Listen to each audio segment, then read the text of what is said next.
welcome back to another episode of Balancing the Bars. On this episode, we are going to be delving into the world of mentorship. Have you ever met someone that literally changed your path and helped you to find your true self? Well, we're going to talk about that today and see how we are going to delve into it. Now, we have some very interesting guests on our panel today, and we're going to be starting with Mr. Sidney Nelson. Do tell us more about yourself. Good evening. Thank you for having me on your platform. Specific to the program and the conversation that we're having tonight, I've served as a USAID life coach from 2018 to just last year. The program would have ended. I am a business owner, multiple business owner. I am the general manager of Regal Designs Enterprise, which is a printing and branding company. And I'm also the program manager of Regal Consultancy Services. Thank you so much, Mr. Nelson. We also have a very informed doctor on our panel tonight. Dr. Vishnu, thank you so much for joining us. Can you tell our audience some things about yourself? Thank you very much.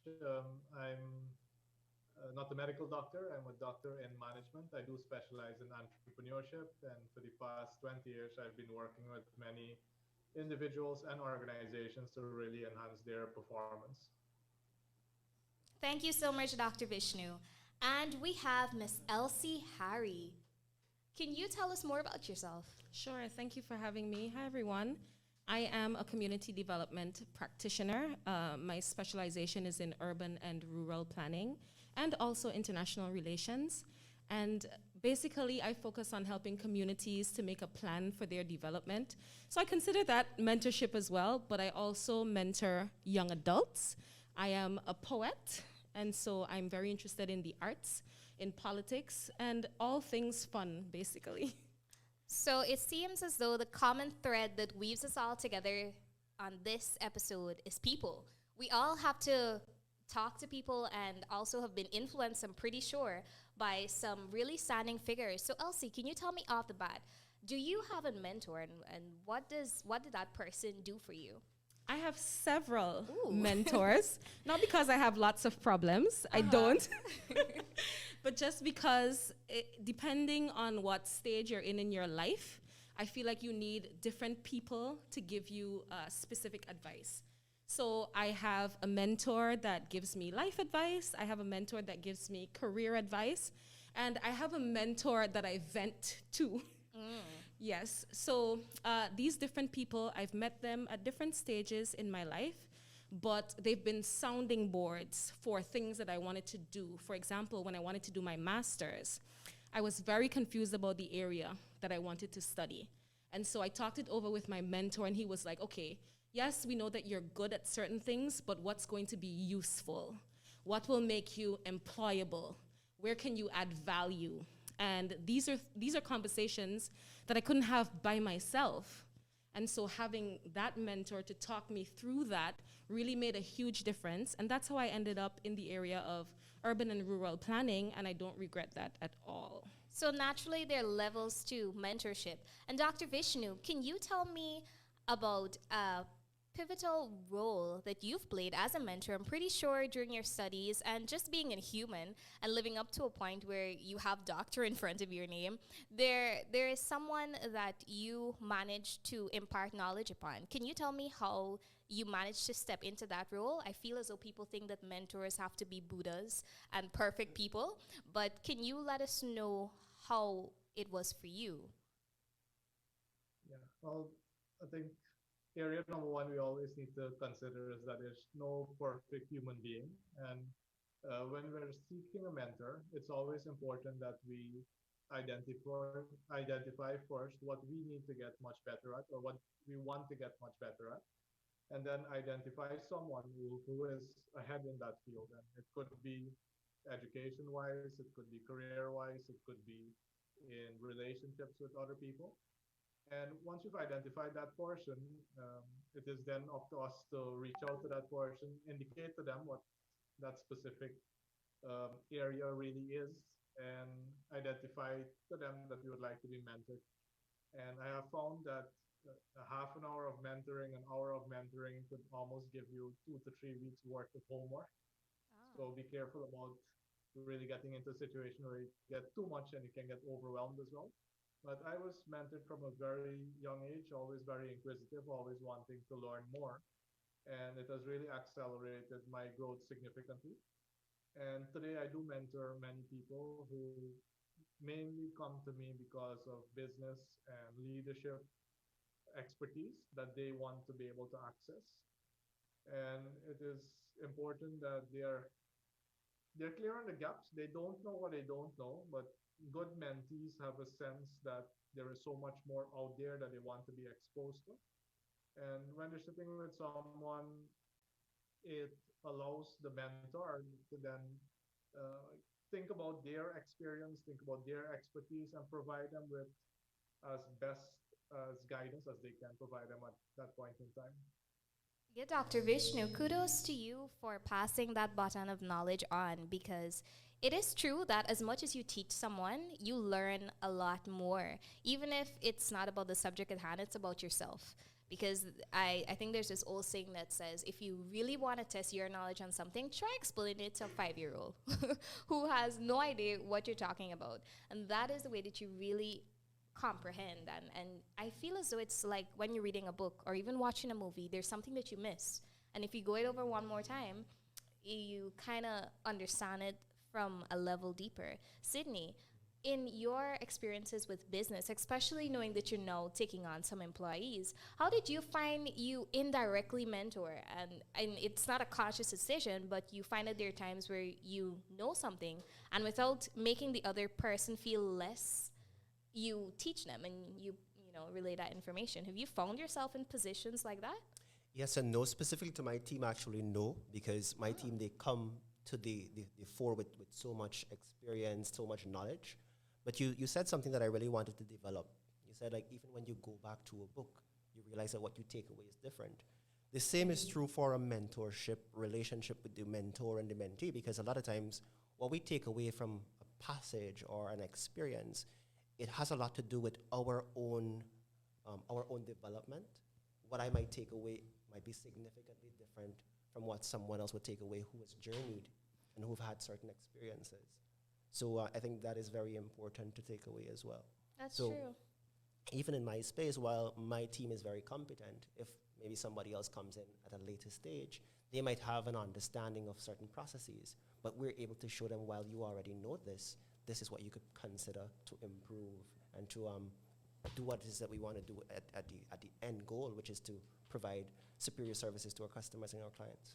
I think it's vital. Yeah, you're nodding your head because I think we kind of got that aha moment.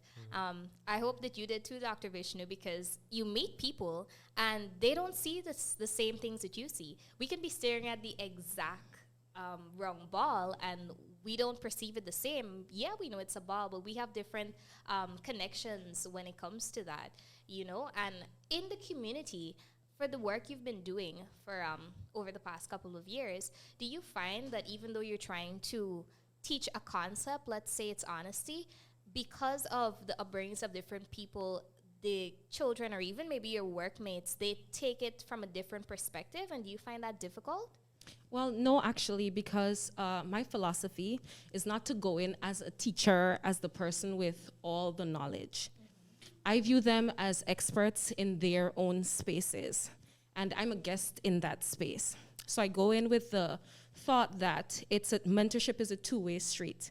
I learn something from them, and they learn something from me. And in me being willing to learn something from them, they're open to learning something from me. So if they tell me that, okay, this is what I learned. So for example, this is their view of honesty.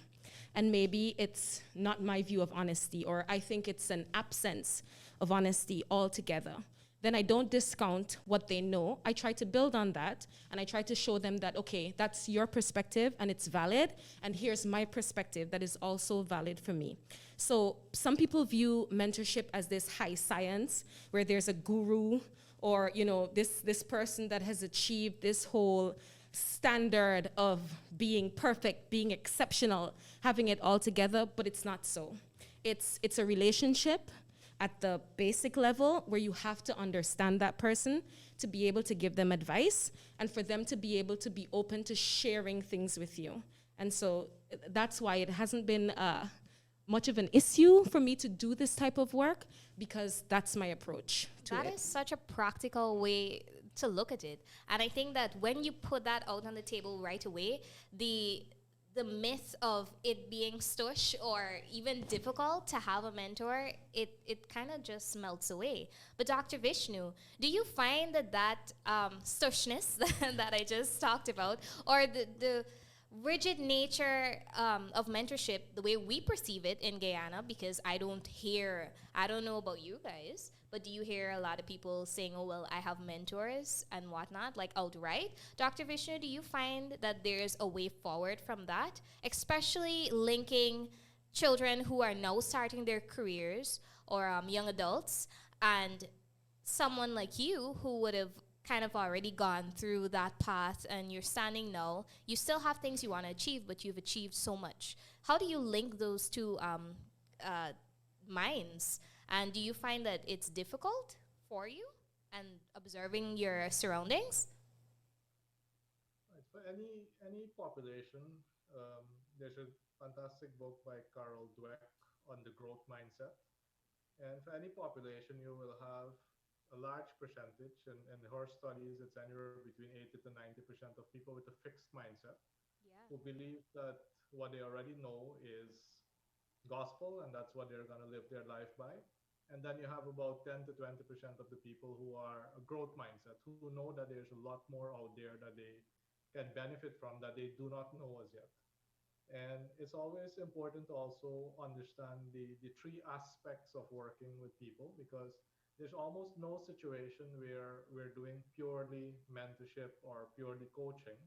So understanding the difference between them is important. If you think about training or teaching, for example, training or teaching supposes that there's someone who has a level of expertise or knowledge, or they're a subject matter expert, and they're providing information to one or a group of people who want to learn more about that subject. It's how we all went to school and all of that. So a lot of teaching and training happen in that way. Then you have mentorship, where someone is actually seeking out someone with a level of expertise to provide guidance. And then we have what is called coaching. And with coaching, the assumption is that the person being coached has the ideas in their head, and they really need a coach to be able to draw it out of them. And a coach really operates by asking questions. A coach hardly ever provides any advice. As soon as a coach switches into providing advice, they're behaving like a mentor. So I think those three parts, and when we're working with people, we have to pull on it, because sometimes the person may not be aware of um, a specific principle, and that's where we have to put on our training hat and train the person on that principle. In some cases, the person just needs advice based on our past experience, then we put on our mentor hat. And in some cases, the person has the pieces of the puzzle, but we need to draw it out of them by questioning. So asking them what they really want to achieve, what's important to them, what are the options that they have considered, and that's our coaching hat. And I do find that more and more, we started this off in 2014, and it was really the innovators, people who are really wanting to push themselves and move forward. We're very happy to step forward and get the coach or get the mentor. There's still a lot of people among us. I think we meet them everywhere. By the time you start explaining something to them, the first words that come out of their mouth are "I know." And if you know everything, then there's no growth, right? There's Anybody nothing who to knows learn. everything, absolutely no need to learn. So that's a good way to test. And for your viewers as well and listeners, whenever you hear that, allow the person to say the "I know," and then ask them, well, great, how do we solve this problem?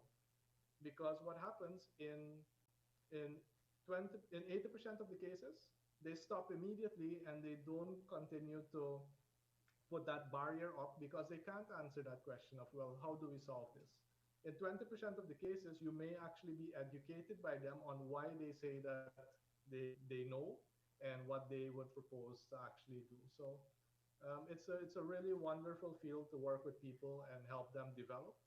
And I think as more people like Elsie and Sydney continue to work with others, it spreads, right? Because someone is only really convinced of mentorship and coaching when they see someone they know start developing rapidly, and then they want to know, well, how did this happen? How are you progressing? And that's when they then understand the benefit of getting that support from a mentor or a coach.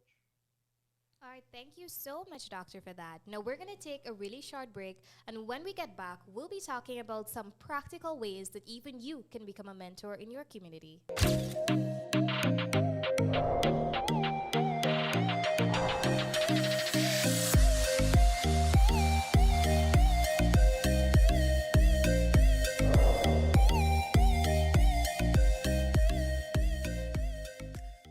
And we are back. Now, Elsie, tell me, how is it that you found yourself a mentor? I think that that's a really big thing for everyone, including myself.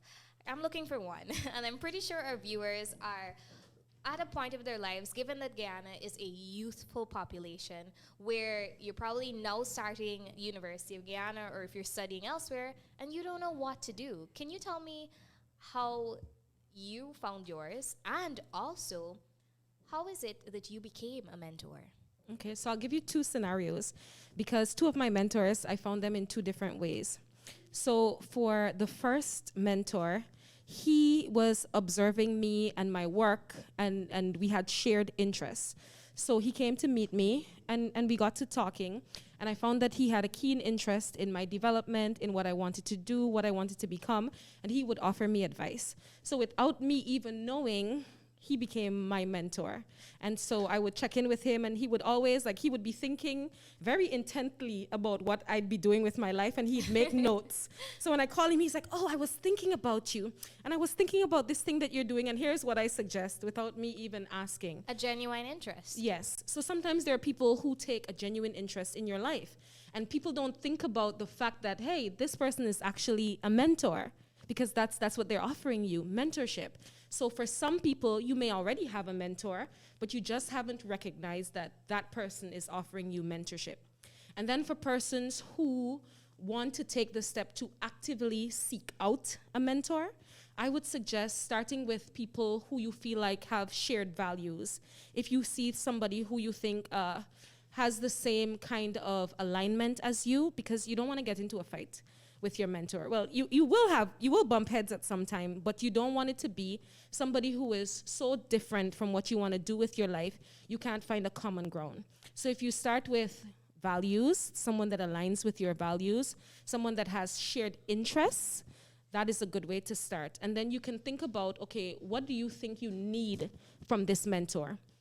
And can these people that you're observing offer you that thing? And I think that that's a good way to look around and find a mentor. And then you can do it on a place-specific basis. For example, at university, a lecturer might be a good mentor. In your workplace, a supervisor might be a good mentor. If you're in a social setting, you may look at the person who you think you aspire to be like. That might be a good mentor. So there are different ways that you go about looking at your mentor, but you just have to figure out which of those ways may serve your purpose the best. And how did you become a mentor? So for me, I've had people reach out to me and say, hey, can you give me some advice on this specific thing? It started very casual, a conversation maybe on Facebook. Maybe they walk up to me at an event and they say, oh, hey, I'm thinking about this. What do you think about it? And then I would be wondering, okay, I wonder how this person is doing in that area of their life. So I'd reach out and I'd say, hey, how are you doing? How did this thing go? And they'd say, okay, this went well, but can I get your advice on something else? Mm-hmm. And then gradually we would set times when we would talk to each other. And then sometimes they would say to me, okay, can you be my mentor? Or sometimes that language isn't spoken, but the relationship is still mentor and mentee. Naturally. Yes. So, I mean, people get stuck on labels. Oh, this person is my mentor. I'm their mentee. It doesn't have to be so rigid. You can establish that relationship without the terms. And sometimes you get caught up in the terms and you lose the essence of the thing that you're trying to gain. As long as they're giving you the advice that you need and you're getting the support, that is a mentorship relationship, and that's enough. Yeah, that connects directly to what Dr. Vishnu was saying. There's reciprocity. You give, you get, and there's a flow in between that. But both Sidney and Dr. Vishnu, can you tell me what you think of her thoughts? Is there something that really pulled on your journey as a mentor or while you were seeking mentorship? I think she mentioned a lot of great points, but the thing that I really want to underscore is being able to identify what you need or which area you need help or support in, and identifying someone that can actually give you the kind of support that you need. All right. Dr. Vishnu would have spoken about someone being an expert in the field, or at least someone who has journeyed further than you have. It's very important to be able to find that person and to connect with them in a way that allows you to access whatever resources they may have that you don't have already. I usually think about a mentorship relationship as being one that provides a link to the mentee between resources that the mentor might have. So that might be networks, it might be expertise, information, and that kind of stuff. So it's just about knowing what you want to do. So I'll give you a personal example. When I started my clothing and branding business, there was a lot that I needed to know. So I looked at persons who were already established in the space, and I connected with them, and they would have been able to connect me with resources such as persons that are doing supplies, persons that have, they understand the channel that the operations flow through. And these are all things that you could benefit from in terms of a mentorship relationship. So I just wanted to underscore that it's about knowing specifically what you need support for and who can provide that support. Nice. And that is very, very accurate. Dr. Vishnu, what are your thoughts on this? Well, I would agree with Elsie and Sydney. I think the only thing I would add is that mentorship can come also in the form of books. So people who would have captured their thoughts over time in books and articles and journals. It's another way to receive mentorship in some cases from people who are no longer around. And then also the more modern form of books, which is provided by our friends over at YouTube.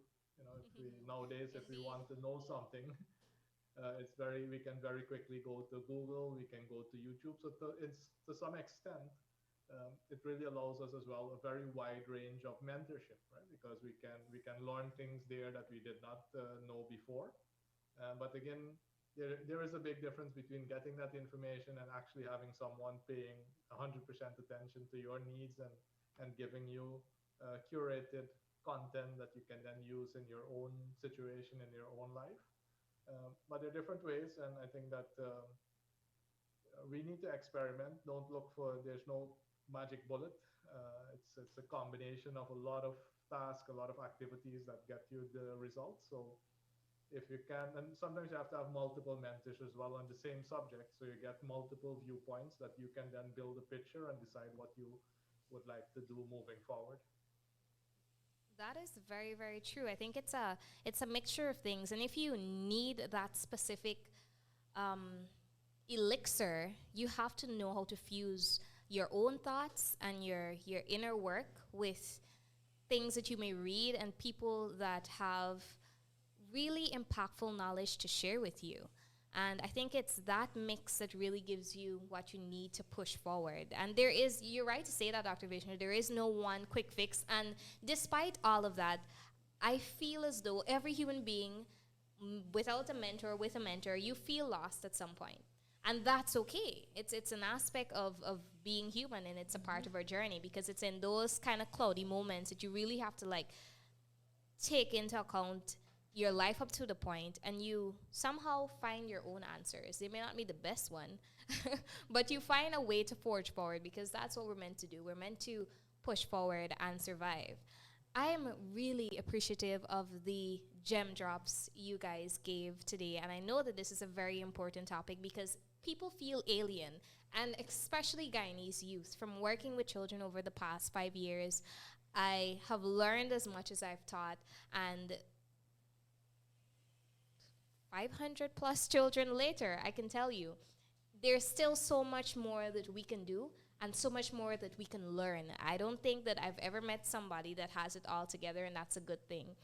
Can you leave a piece of advice for a child looking that perhaps needs a mentor, or maybe a mentor who just needs to figure out a community that they can really be effective in?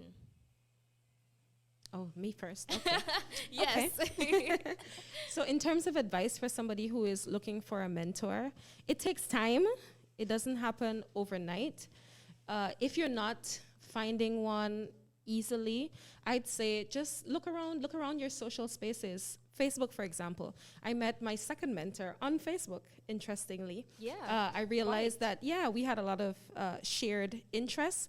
And so I reached out to her, and I realized that she's a nice person, a genuine person, someone that I can share insights with and get insights from. And that's how she became my mentor. So don't be afraid to look in the unfamiliar places for a mentor, but also be careful, because some people are predators, not mentors. And so you really have to be careful about their value system, about the things that they're telling you to do. If it feels uncomfortable, if you're apprehensive, it usually is not a good thing. So that would be the opportune time to back away from it. So I think that while you're looking for a mentor to assist you, you still have to be careful out there, because, we want you to stay safe as well. So that would be my advice. That was golden, Elsie. Dr. Vishnu, can you give us some golden advice as well? Right. So I think I heard you mention the word lost, and a lot of people, when they feel lost, they also start feeling fear. I would suggest to persons in that position that they understand that that feeling of being lost or that feeling of fear just means that you're outside of your comfort zone. Because if when you are in your comfort zone, it's very difficult for you to feel lost or to feel that level of fear. But what I want to also remind people is that all the growth in your life is actually outside your comfort zone. So when you feel lost and when you feel fear, I mean, replace it with an emotion, because we do have that power within us. You could actually replace that with the emotion of excitement, because it means that you are now in a new situation that will allow you to grow into the next version of yourself. And I think that is something that I would like to encourage people to do a lot more of, understanding that they can actually grow from being outside of their comfort zone. That is quite vital, I think, and that's true. I always say that when you're nervous or maybe a little bit scared, it means that you care. Like, you care. There's no doubling around that. Thank you, Dr. Vishnu. Sidney. What I'd want to say to that person who's considering getting a mentor is that mentors make masters. So if you're serious about learning a discipline, whether it's sports, whether it's entrepreneurship or anything, consider having a mentor. Some of the benefits that we could talk about, and we could go on all night talking about the benefits of mentors. The very most simple is accelerated growth. The information that you might have to go search for on your own, this person might have it already, and they could make it available to you in a curated way, like Dr. Vishnu would have shared. All right, so it saves you time. It saves you the hard lessons of falling and figuring out that's what that was. It allows you to skip around the potholes and get directly to the goal, and that's what you want. All right, someone is considered smart if they learn from the lessons of others. So mentorship allows you to do just that. Indeed. And I truly want everyone watching to know whether it's helping your little sister with some homework, or even if you are going to be vulnerable for a bit and ask someone for help, I think it's necessary. It's vital for you to be open to learning. And it doesn't start at 12 years old, and it definitely does not stop at 60. There's always something to share, and there's always something to teach. Let's not stop that. And the only way that we're going to move forward as a nation is if we are open to that knowledge flowing. And it's really on that table of vulnerability and openness and really just feeling lost that we connect deeply to ourselves and to people around us. Thank you so much, you guys. You really helped to clear a lot of clouds even I had and prejudice I held about mentorship. And, it's a lot of vulnerability to say, hey, I don't know what's going on here. I need some help. And I feel as though once we get that out of the way, shame face, it don't feed nobody. Once we get it out of the way, there is a clear path forward. Thank you so much, Elsie, Dr. Vishnu, and Sidney for joining us on this episode. And you as well at Balancing the Bars, where balance brings peace.